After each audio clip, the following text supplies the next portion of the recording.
Você está ouvindo o PPcast, o podcast da revista CMQ.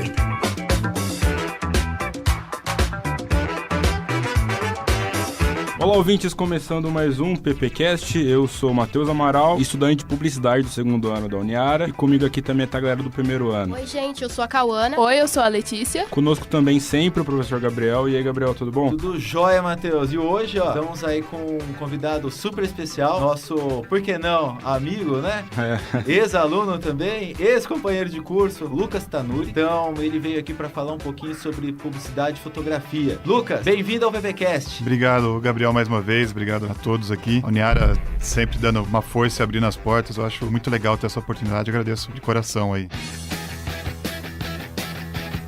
Então, Lucas, você se formou aqui na Uniara em publicidade. Eu queria saber como foi a transição da publicidade para fotografia, onde você atua hoje. Eu já tinha um interesse por fotografia, né, antes de começar a faculdade, mas era um gosto que eu achava que era um pouco distante, né? Na época a fotografia não era tão acessível da forma que é hoje, Você né? fala os equipamentos eram caros, esse tipo de coisa? Equipamentos, né, ou filmes, e as coisas pareciam um pouco distantes, assim. Então, eu lembro que aqui, quando eu entrei, que aí foi quando despertou realmente, né, ainda mais esse interesse, porque começamos a ter acesso aos laboratórios de fotografia, revelação, né? Então, muitos já devem ter visto, assim, em filmes ou imagens, né? Aquela salinha escura com uma luzinha vermelha, né? Aquela bandeja, um processo meio mágico, né? Da foto ir surgindo ali no revelador, né? Nas químicas. E isso foi despertando ainda mais meu interesse, né? Bom, eu ficava boa parte do tempo, assim, no laboratório lá, revelando e testando e fazendo experiências, né? No estúdio, fotografando, e isso foi crescendo cada vez mais. Ainda aqui na Uniara, eu tive acesso às aulas de rádio,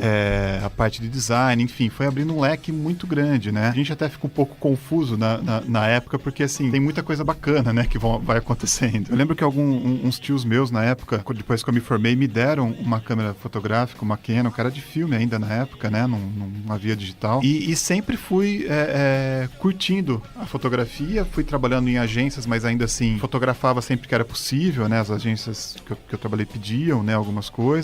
E um pouco tempo depois eu fui trabalhar no jornal e acabei seguindo como fotojornalista, que foi, assim, uma área a qual eu acabei me apaixonando também, né? Bom, você trabalhou na Tribuna e também na revista Capa. Como que foi o trabalho dentro, tanto da Tribuna quanto da revista? Então, eu entrei na Tribuna. Anterior a ela, eu havia trabalhado em um jornal de ciência e tecnologia em São Carlos, né? Era um jornal pequeno, até um tema era bem específico, né? Onde eu acompanhava ali as experiências, né? As descobertas, as pesquisas da UFSCar, da USP, e isso foi já me trazendo esse interesse. E aí eu comecei, durante umas oficinas que eu dava nos bairros aqui da cidade de documentário e oficinas de fotografia, o Daniel Barreto, que é da Tribuna, encontrou comigo e falou, saiu um fotógrafo, na época era o Mastrangelo, né, ele foi pra Folha de São Paulo, e abriu uma vaga, né, se você tiver interesse. Aí eu comecei a trabalhar na Tribuna e me apaixonei, porque o jornal, ele te abre possibilidade de conhecer muita coisa. Então eu cobri a área de esporte, de cultura, policial, parte de política, e isso foi me dando um know-how, um conhecimento e uma visão da sociedade, ou de tudo,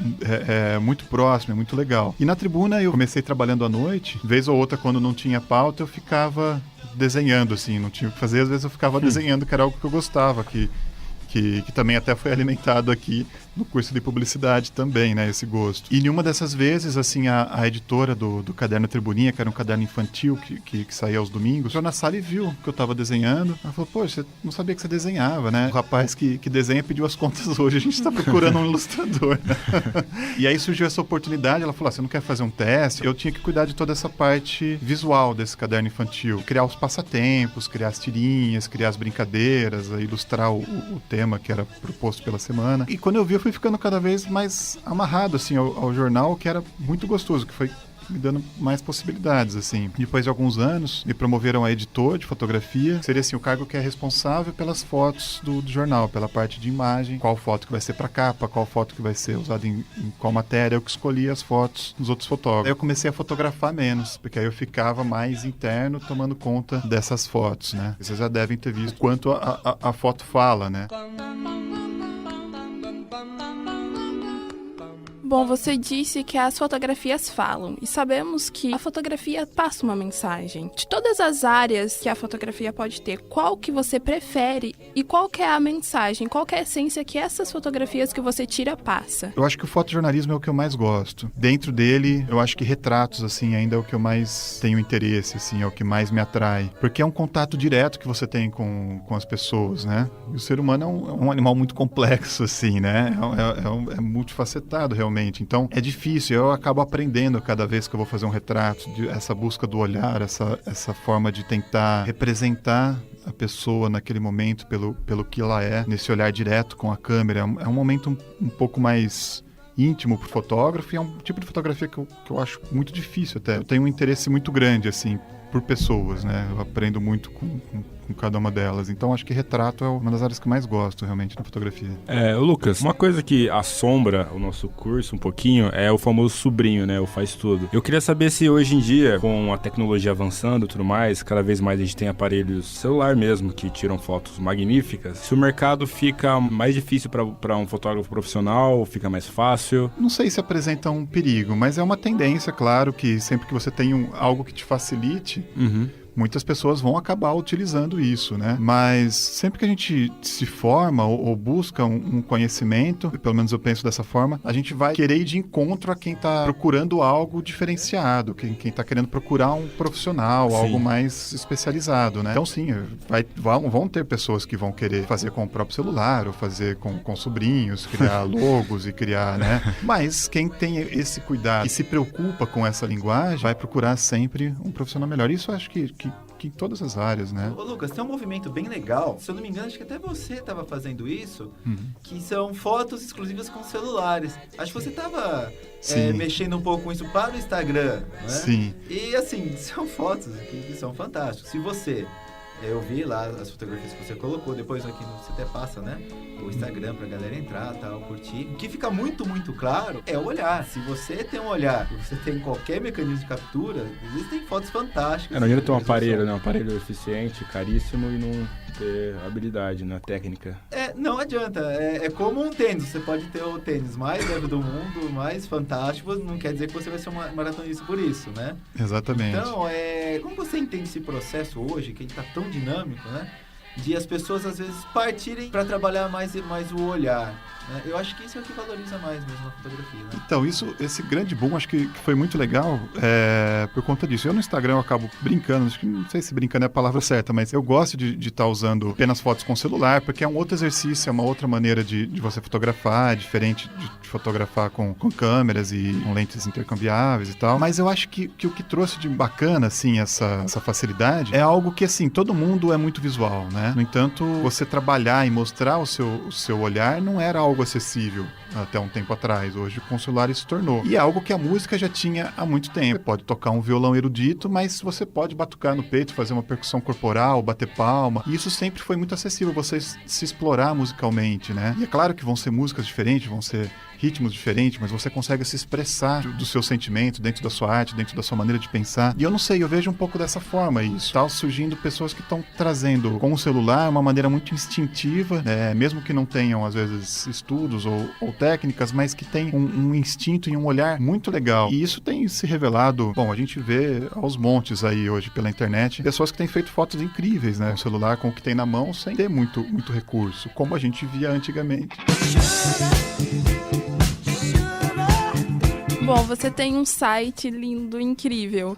Fala um pouquinho sobre o site e também tem uma das sessões, as pessoas podem adquirir as fotos. Por que você disponibilizou essas fotos para as pessoas adquirirem? Então, isso aconteceu um pouco sem querer, porque assim, eu, na verdade, acabo ficando um pouco tímido na hora de apresentar meu trabalho, mas sabe que eu tenho postado muito poucas fotos ultimamente. Mas as pessoas, quando viam, algumas delas me pediam, assim, impressões para fazer quadro, para colocar, né? E aí eu fui indo atrás disso, posso pesquisar e realmente isso é muito satisfatório, né? Você saber que a pessoa quer ter um quadro de alguma foto que você fez em casa, né? Então são de viagens, como desde a da Ilha de Páscoa, ou pelo Chile, ou pelo Brasil, fotos que as pessoas às vezes se identificam, né? O ano passado eu tive na Amazônia, acompanhando um grupo de médicos para atender umas comunidades indígenas, né? E aí a gente acaba revelando Brasil, ou lugares, ou ações que muita gente às vezes não tem acesso. E as pessoas às vezes se identificam, ou querem, ou gostam, né? E essas fotos irem parar nas paredes de algumas casas, eu acho muito legal. Como que é o briefing de um fotógrafo? De um publicitário nós sabemos na criação, tal, de um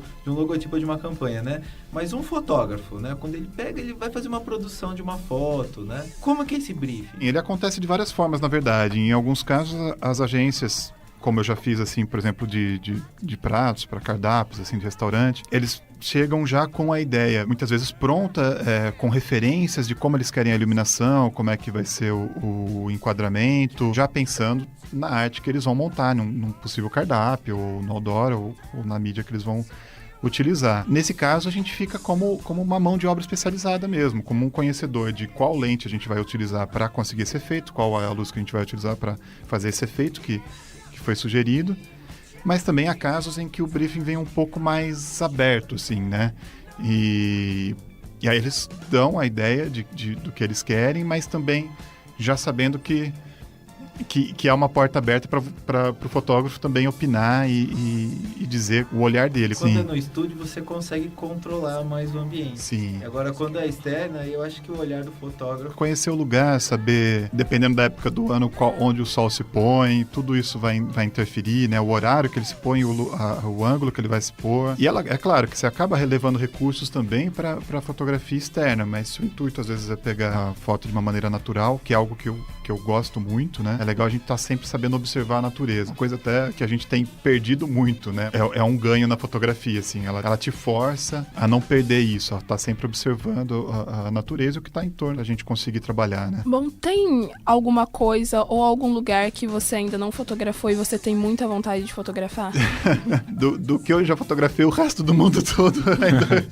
É engraçado dizer, né? A Amazônia era um lugar que eu sempre quis conhecer, assim, eu tinha muita vontade, acabou surgindo essa oportunidade no ano passado. Pretendo voltar lá, mas com um outro olhar. E eu não sei, assim, eu tenho um grande interesse, assim, pela parte oriental, né? Lucas, ano passado, eu tive a oportunidade de assistir uma palestra sua que você deu na minha sala, estava no primeiro ano, e você mostrou um pouquinho do seu trabalho na Amazônia. Uma daquelas fotos que você tirou junto com o pessoal de lá, algumas pessoas sabiam que estava sendo fotografado, outras pessoas não sabiam. Qual tipo de fotografia você prefere? Essas mais espontâneas, que você captura o momento, que a pessoa talvez não saiba, ou você prefere que as pessoas façam uma pose ou se preparem para foto? Eu acho que tem as duas coisas.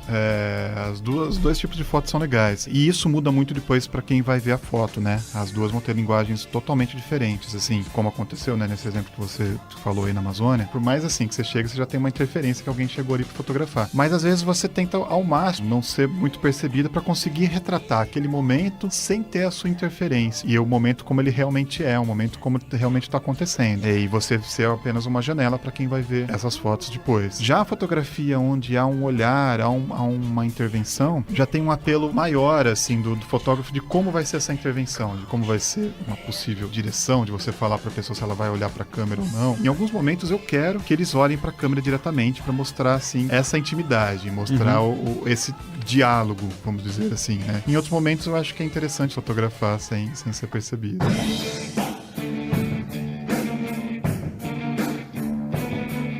Caso eu goste muito de fotografia e aí depois termine o curso e eu queira abrir um estúdio, eu posso? Só com um diploma de publicidade? Sim, não, sem dúvida. A fotografia, ela tá abrindo um leque muito grande, né? É uma linguagem, assim, o visual sempre foi muito forte, né? E hoje, por estar mais acessível, está crescendo muito essa área. Fotografia para casamentos, fotografias publicitárias, ensaios, fotografia institucional, o mesmo fotojornalismo, como eu já citei, né? E aí, para cada uma delas, claro que vai tendo uma especialidade, assim. Então é legal, assim, fazer alguns cursos, ir atrás e ver, assim, qual ramo você está pensando em seguir. Mas no curso, assim, vocês vão ver a quantidade de técnica que existe na fotografia publicitária, né? Fotos de alimentos, por exemplo, assim, alimentos fotografados, na maioria das vezes você não come, né? Porque, assim, muitas vezes eles são muito manipulados, são usados muitos produtos para deixar eles ainda mais bonitos. Qual que é a maior diferença entre, por exemplo, uma captura de imagem profissional e da leiga? Como você trata essa foto depois? Na verdade, a gente já pensa no resultado final, né? Uhum. Como ela vai ser finalizada, qual vai ser a finalidade dela. Para isso, a gente já pensa em como a gente vai fazer a foto, desde o equipamento que vai ser utilizado, e sabendo como a gente vai fazer a foto, a gente sabe como ela vai ser tratada depois. Hoje a gente escuta muito assim, falar, faz a foto, depois a gente corrige no Photoshop, né? Uhum. Assim, algo que a gente escuta constantemente, mas a gente sabe que o Photoshop não faz mágica e nem é legal assim você fazer certas coisas no Photoshop que podem ficar muito artificiais. A ideia é deixar a foto o mais pronta possível. O mais pronta possível. E assim, você sabendo qual que é o resultado final que você quer, você sabe o que você vai ter que fazer na cena, no momento de fotografar, e o que vai ser possível depois você manipular no Photoshop. O Lightroom também é legal você ter conhecimento nesses programas para saber o que você tem à mão, né?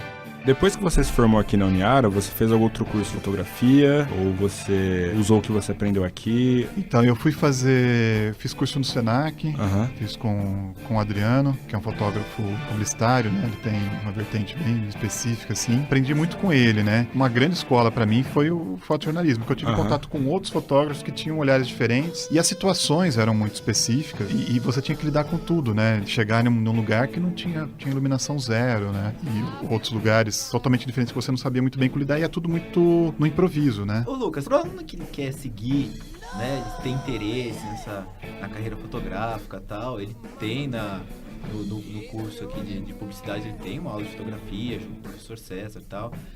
Que sugestões você dá para esse aluno que está a fim de seguir essa área e tentar entrar em um estágio? É possível você criar fotos, como eu vejo muitas vezes as pessoas criarem logos fictícios, né? Às vezes para ter um portfólio, que às vezes você não tem a oportunidade de fazer um trabalho, mas você consegue criar para poder mostrar um pouco ali do seu olhar, a sua maneira de trabalhar, a sua criatividade. Dentro da foto também, é possível você criar fotos em estúdio, montar um portfólio que não foi feito necessariamente para um cliente, mas são fotos que foram feitas por você, foram criadas por você, foram trabalhadas por você. Então acho que é legal. Eu vejo muita gente fazer isso, às vezes tirar foto em casa mesmo e ficar treinando, fotografar ou sair à rua e buscar esses documentos assim na rua, de pessoas, de lugares, né?